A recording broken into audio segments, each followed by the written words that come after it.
사실 의료 현장 굉장히 급박하거든요. 오죽하면 헬기 타고 가겠습니까? 그런데 헬기를 타고 가다가 만약에 그 의사나 의료진들이 사고 나면 어떻게 되겠습니까? 아무도 책임져 주지 않습니다. 보험 없어요? 보험? 없어요. 보험은 있습니다. 보험은 있는데 문제는 그 헬기를 타야 했던 타게끔 하는 임무였기 때문에 탔지 않습니까? 네네. 그러면 자기의 생명보험은 당연히 있죠. 네. 교통사고 보험 이런 게 있는데 따로 그 대신 당신이 여기 탔기 때문에 내가 타라고 했기 때문에 어떤 그 민형사상의 책임 절대로 묻지 않는다라고 하는 서명을 하고 나서 탈 수 있습니다. 재난안전대책본부에 민형사상 책임을 묻지 않겠다는 서약서. 그렇죠. 이어가. 그러니까 권역별로 중증외상센터를 지정을 했는데 네. 우리나라 전체에 의료 장비가 포함된 그 닥터 헬기라고 있는데 그 닥터 헬기가 6대밖에 없어요. 네. 그런데 이제 아주대 중증외상센터는 닥터 헬기가 없는 거죠. 그러니까 인근에 있는 뭐 수원에 있는 소방서 헬기를 쓰는 거겠죠. 그러니까 소방서 헬기 입장에서는 자기네들이 하는 업무가 아니고 일종의 서비스를 해주는 거지 않습니까?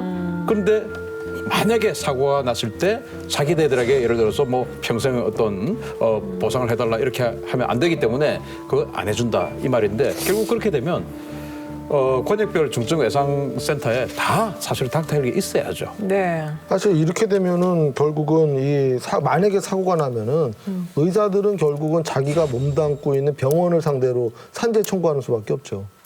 그거는 가능할 겁니다. 개별 병원 단위에서 근데 헬기를 운영할 수 있는가? 그건 정말 어려운 얘기죠. 그래서 이제 국가가 해야 되는 거죠. 어쨌든 간에 그 이국정 교수 같은 경우에는 일할수록 손해를 끼치는 아마 애물단지로 이제 취급을 당하는 것 같은데 그 이유가 뭐냐면 중증 이런 외상 환자들에 대한 보험 수가가 터무니없이 낮게 책정이 돼 있기 때문이랍니다. 그러니까 간단하게 말하면 환자를 많이 살릴수록 손해를 보는 거예요. 이상한 구조죠. 근데 제가 이제 얘기를 좀 들어보니까 이 중증 외상 환자의 경우에 일단 사람을 살리는 게 급하잖아요. 네. 그러니까 있는 특수약품을 다 써야 되는 거예요. 근데 이제 나중에 이게 이제 급여 청구를 하게 되면은 그게 대부분 뭐냐면 비급여예요.